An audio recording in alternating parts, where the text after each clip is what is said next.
Welcome to Pennsylvania Newsmakers, and as always, thanks for watching. Well, the utility imposters are out to get you. You don't want to miss that segment coming up. But first, what else would we do? The weekend before the primary election, it's a primary preview. We'll get into that after these words. This is Pennsylvania Newsmakers, a fast-paced, unrehearsed weekly discussion with and about the leaders who shape your world. And now, here's your host, Terry Madonna. Well, here we are the weekend before Pennsylvania primary elections. Closed primary. Democrats can only vote for Democrats, Republicans for Republican candidates. I don't know what else to say. We got a couple of ballot questions we think that might be there. We'll have to find out.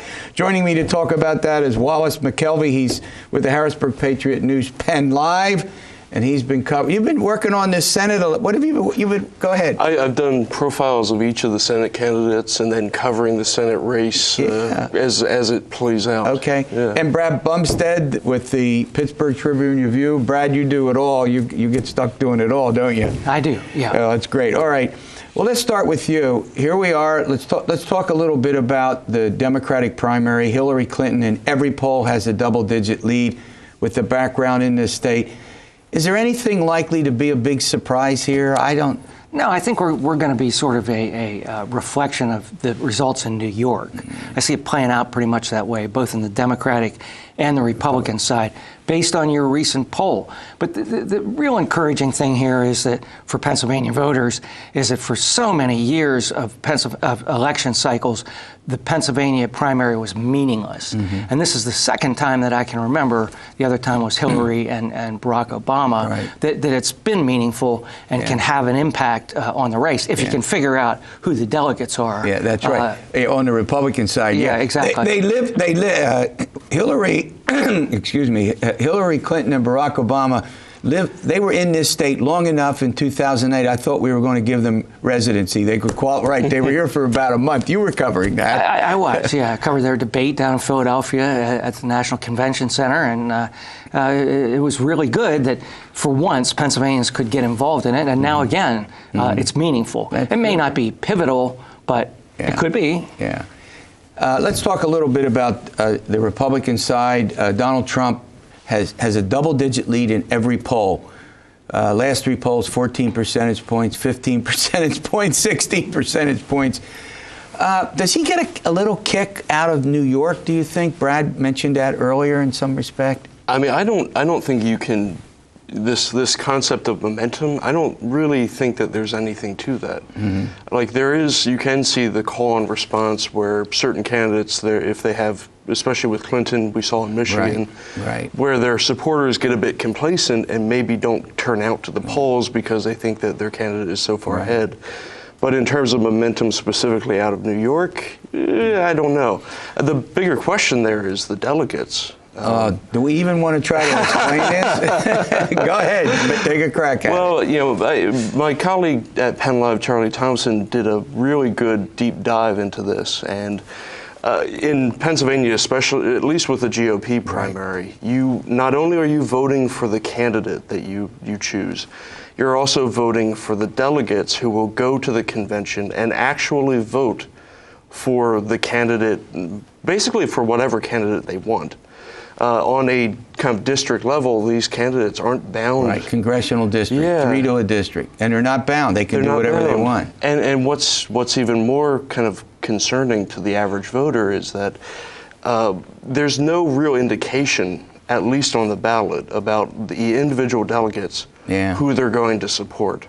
Now, some of them have said publicly, I will vote. There'll be cards if the candidates are organized at all at the polling places to say these delegates are Trump delegates. But you don't know for a fact that they are. That's right. It could be disinformation put out by the Cruz people. No, in politics, disinformation, Brad. Now the Cruz people have put out a list. I think I'm right, about 27 of them. Yeah. And the Trump people have, 45? 40-some. But you're right. How are the voters going to have any clue? Right. It's hard. You're going to walk, unless you get flooded with slate cards standing outside, right? You know what I mean? Vote for. And then that's just sort of secondhand information. You can't really count on that being what it is. But I agree with Wallace that New York isn't really momentum at this point. I only mention it in terms I think the results will be similar. I think there is momentum, though, in early on, and when you look at New Hampshire and Iowa and some of those races, but not at this point. This is a race for getting to the number. Yeah, we're going to run to a break. We're going to take up the U.S. Senate, but you're right. I think you're correct about that. And because look at how many states were won by somebody, and then in the next state somebody else won. It has to do with demographics. It has to do with ideology. A whole variety of things. All right, we have a hot Democratic primary that's closer and closer and closer, and it could be a toss-up. We'll get into that after these words. This broadcast of Pennsylvania Newsmakers is presented by the Pennsylvania Chamber of Business and Industry, now celebrating 100 years as the statewide voice of business, and by the Pennsylvania State Education Association and Partners for Public Education, bringing the power of a great education to our schools, our students, and our communities.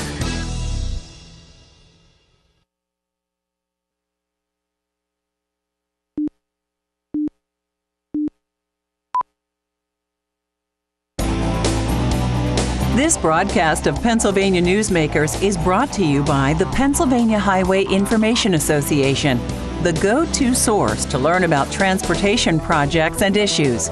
Please visit pahighwayinfo.org. And by the Pennsylvania Manufacturers Association. Business in Pennsylvania is our business. Well, it's the pre-primary. I think that's right. Pre-primary review vote on Tuesday, April 26th. Wallace, McKelvey, Brad Bumsted, both journalists are in the House providing some details. U.S. Senate race, Joe Sestak, Katie McGinty, and John Fetterman. McGinty and Sestak, it looks like a two-person race. We don't end races here, but the polls all show closing the gap. Although I wonder about that, because Katie McGinty obviously has the advantage of kind of tremendous TV ad buys in her favor. She has the independent expenditures in her favor. She has support from Barack Obama and Ed Rendell as her chair. Joe Biden and Senator Casey. Exactly. Yeah. And then Sestak has the advantage of name recognition, I think, over McGinty, because he ran in the same race back in 2010 against Senator Pat Toomey, the incumbent now. And he hasn't stopped campaigning for 5 years. And he wrote an entire book, literally, about his policy prescriptions, and he's walked across the state and the whole 9 yards.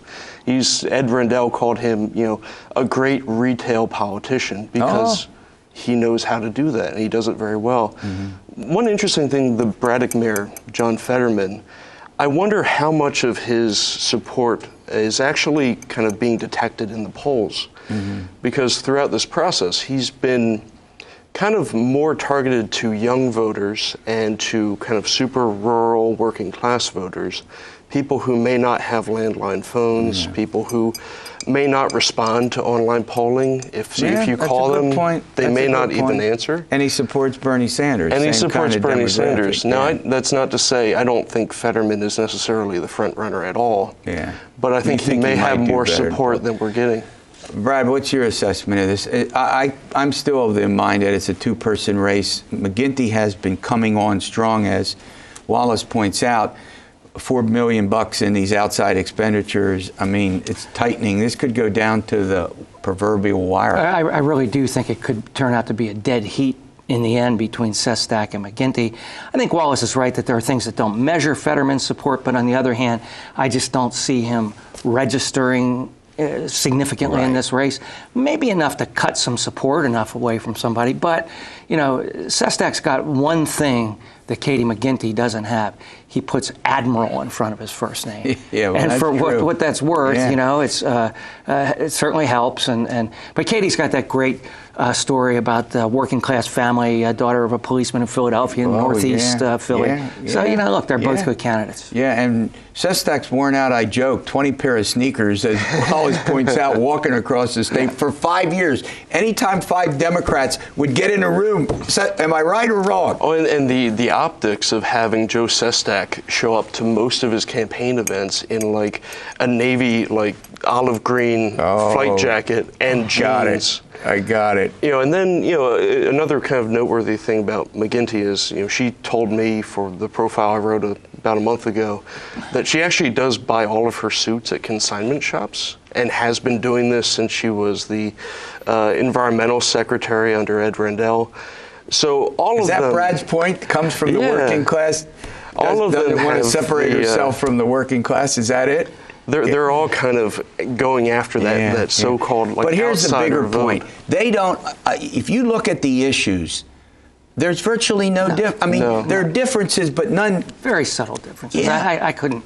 You know, I'm not covering that race, but I couldn't tell you what's any significant differences between them. It's really personality, style, and resume. You know, is what it comes down to, and support. Yeah, Mark support. Levy from the Associated Press. Mark's been on the program. He did a thing and he went through the issues and he said similar now, and so I think it's personality and style and McGinty will have some organizational support. She's got the endorsement of Philadelphia, the city. Go ahead, Democratic. The labor unions aren't nearly as powerful as they used to be, but they still hold sway. Yeah. They still have large memberships in Philadelphia and Pittsburgh. Right. So that could potentially make the difference for Katie McGinty. When you talk about their differences, there aren't very many. Yeah. The one key one is the issue of like presidential endorsements. All right, we're down to 2 minutes. I hate to do the Attorney General's race in only two minutes, but we got a 3-person race. But it looks like, you know, Stephen Zappala, the DA from Allegheny County, and Josh Shapiro, Montgomery County Commissioner, former lawmaker. That looks like that could be another cliffhanger, Brad.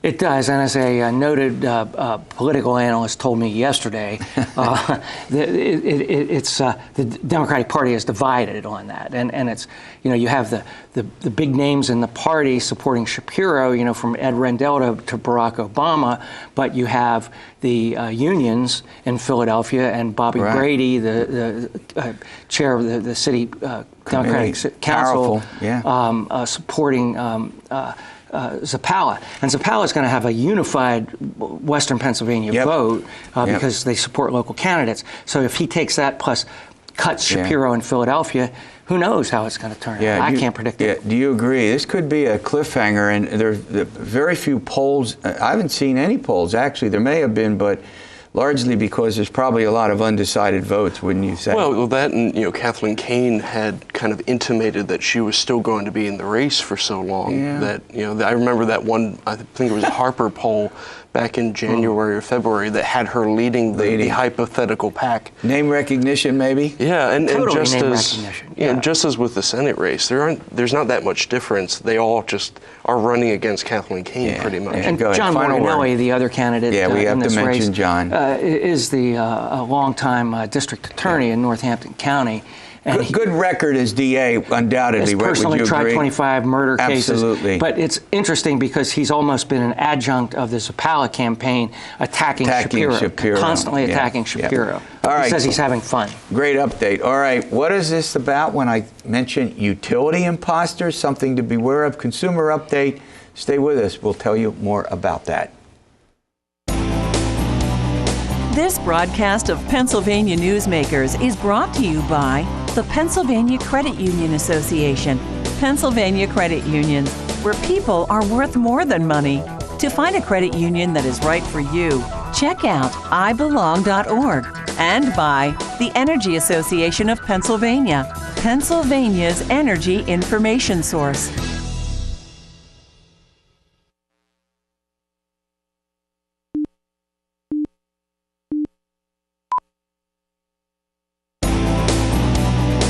This broadcast of Pennsylvania Newsmakers is presented by the Hospital and Health System Association of Pennsylvania, working towards a healthy Pennsylvania, and by the Pennsylvania Coal Alliance, representing companies involved in America's most affordable, reliable energy source. To learn more, visit betterwithcoal.com.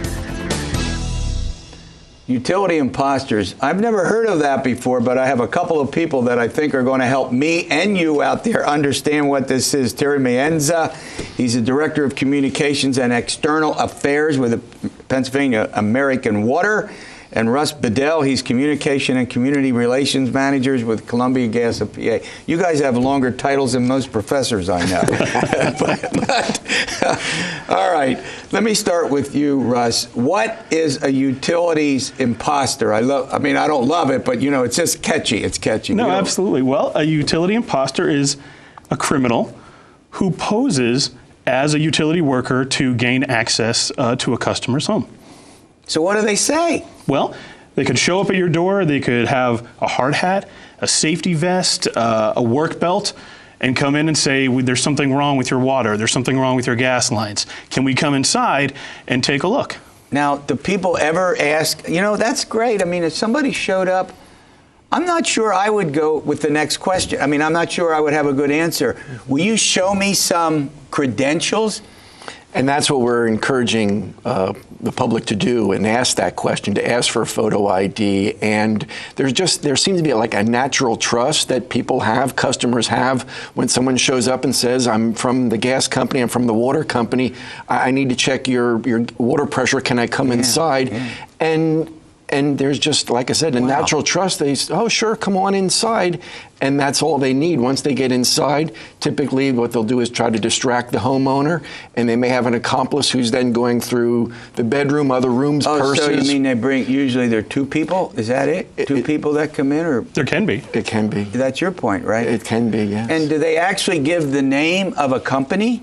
Would they say, I'm from the American Water Company, or I'm from PP, whatever the utility? Would they actually say that, or just say, I'm from the gas company, or I'm from the electric company? Well, it really depends. In fact, they could, because they would know in a certain area what the water company is in that area, what the gas company is in that area, and they would come and say, hey, I am with, for instance, Columbia Gas.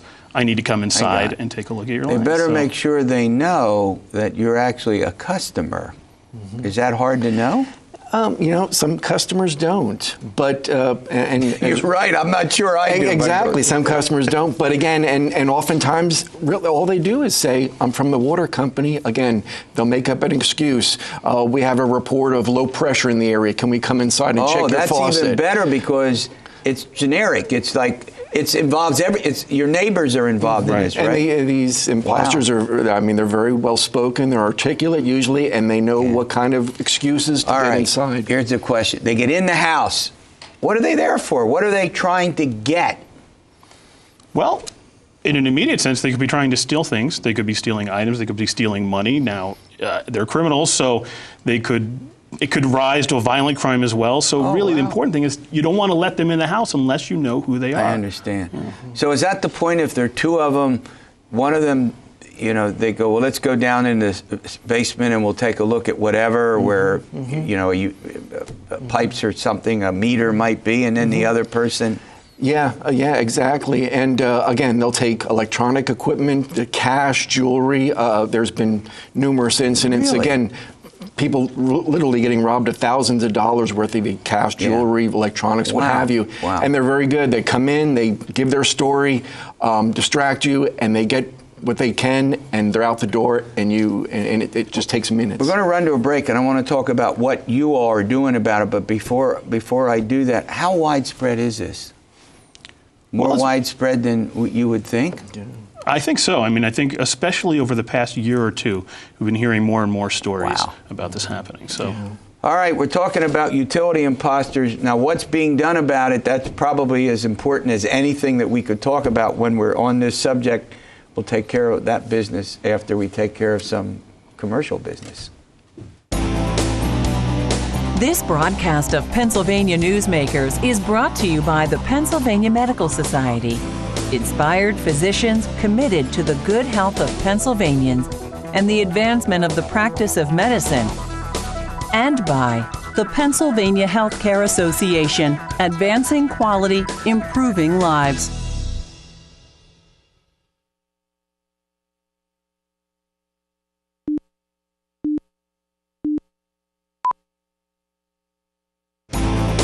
This broadcast of Pennsylvania Newsmakers is brought to you by the Pennsylvania Business Council and by the Pennsylvania Business Council Education Foundation.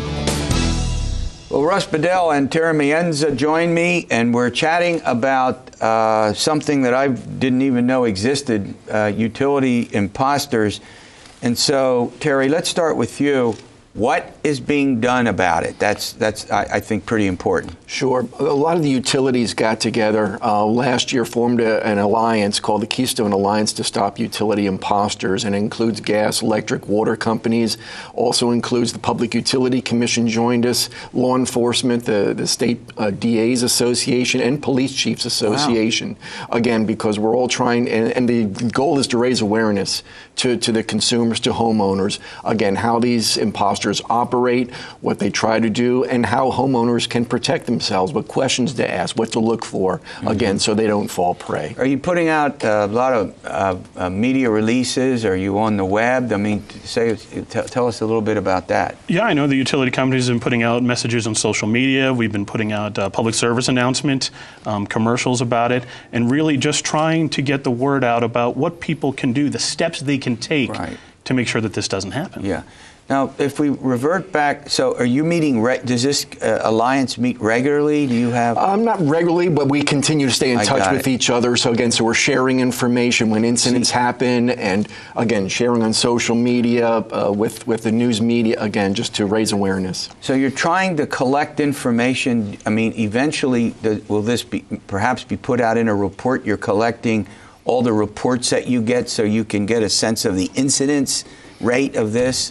Yeah, I mean, our goal is really to raise awareness for homeowners, again, because if people know what to look for, know what to ask. For example, make sure, again, if someone's at your doorstep, says they're from the water company, do they have a photo ID with a logo on it? Is there a company vehicle parked nearby? Again, not just a pickup truck, but a company vehicle with logo on it. Is the individual in a uniform, again, with a logo, not just a hard hat? Again, these are the type of things, again, if you look for these and something raises suspicion, don't let that person in your house. Yeah.